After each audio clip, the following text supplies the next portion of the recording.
Hey, you want to spend 2 days in hell?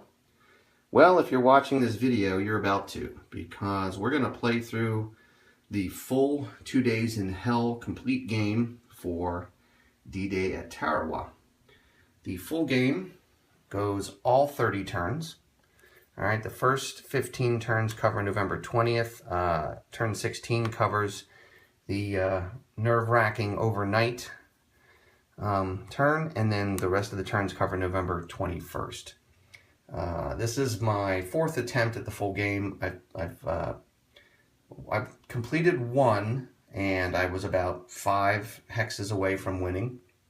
The other two I aborted both on turn 24 when I just realized I was in a bad position. But I definitely learned from those, and I feel like I made some mistakes that hopefully I can correct in this play. So I continue in my quest to see if I can be successful at it. On that note, what are the victory conditions for this full game? Well, let me zoom in here a little bit. So we have these position hexes, right? And in fact, anything that is a dotted line is a position group. Well, and there are, as you can see, they're lettered, right? So we have zones A through F. And out of those 6 zones, we have to control all of the position hexes in 4 of those 6 zones. And then we have to have at least 1 hex in the other 2. So we could control all of the hexes in A, B, C, and D, for example, and then have 1 of E and then 1 of F. And to control a position hex, not only must you occupy it, but you must also occupy any hexes that are providing fire into the hex. So this hex here is receiving fire from this brown fire marker from F6, as well as yellow from F12. So we have to at least be in these 2 in order to consider this to be secure. It's not easy by any means. Yeah. All right, so let's go ahead and set the game up. You have your Japanese special action markers here. This one is always the I, so that's I. These other ones are randomized. We will flip them up on turns 3, 5, 7, and 9. So those go there. Admiral Shibasaki starts the game there in command. There are some events in the event deck that will kill him, but I haven't seen them yet. He's been surviving all of my games. Maybe this game will get him. And then you'll need to separate the units. So look for all the units with a C on it. That stands for coastal. You should have 28 of those. And then you'll have another 15 that are inland. We're going to randomize these and then put them on the board in all the places that have either a C for coastal, or an L, or an M, or an H, which is the low, medium, and high artillery positions. Those will set up. Those are all happen to be all coastal positions. So let's set those up right now. Next, we're going to set up the 3 Japanese tanks. We do this before setting up the inland units. We shuffle the deck and flip the first card, and we're going to put a tank in a red, purple, and green position. So we just randomize the tanks. Who knows what's going where? Doesn't matter. So we have a tank and a depth marker, and I need to find the red. There it is. That's the red position with the tank symbol in it. And then I can flip him back up. Okay, happens to be red. Then I'm going to do another tank and depth on the purple, which would be this guy right here. So the blue tank goes on there. And then I'm going to want the light green with the tank symbol, which is right here. And that's going to be him. Okay, now with those set up, of the remaining 15 inland units, 11 of them are going to go on the board wherever you see the I for inland, and 4 are going to go in the reserve units box. So let me do that now. Okay, with all of the Japanese units on the map, we're just about ready to begin. I just wanted to cover a couple of production and setup notes. I have a couple of suggestions that you might find handy. First of all, though, I do plan on affixing the camera into a tripod when I actually start playing. I couldn't hold the camera and play if I wanted to. As I've said before, I'm way too Italian. I have to be hands-free, and I find it very difficult to have one or both of my hands tied up trying to hold this thing. So I'm only doing the handheld shaky cam for this intro video. All right, I have a couple of suggestions for you.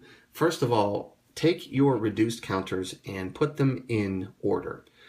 So I have them in order by group. These are all the 8s, right? Everything ends in 8. So A1 8 down to M3 8.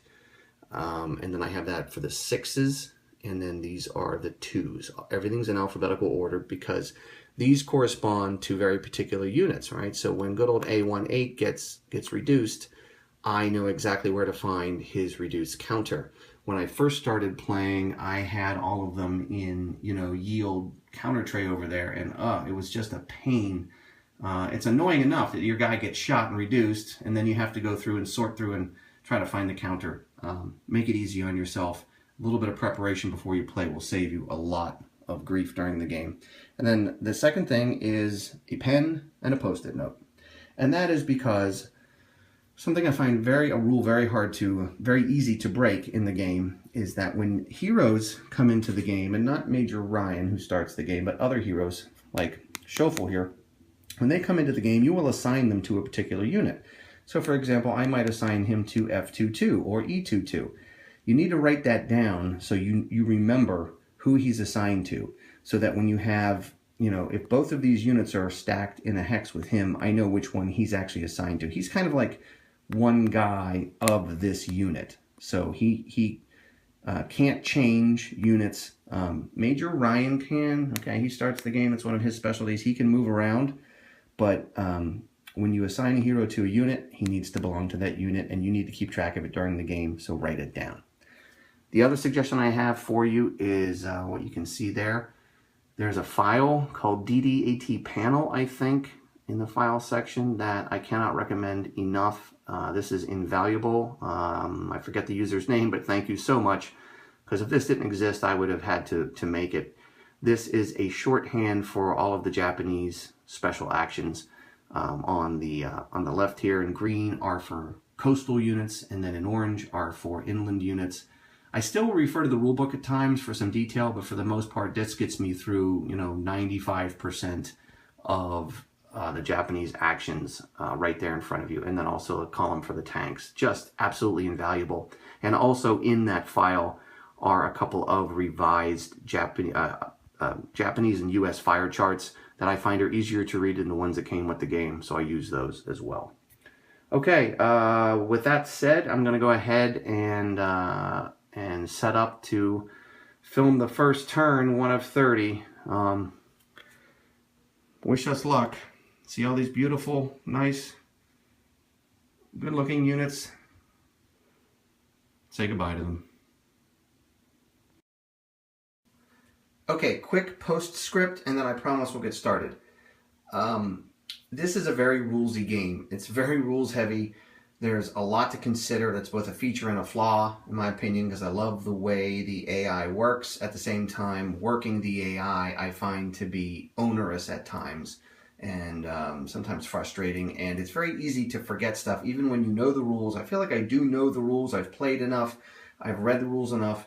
But it's easy to miss things. So my point is, mistakes will be made in the course of this video. I hope that's okay. I'm aiming for like 97% error-free rate, all right? Mistakes are going to happen.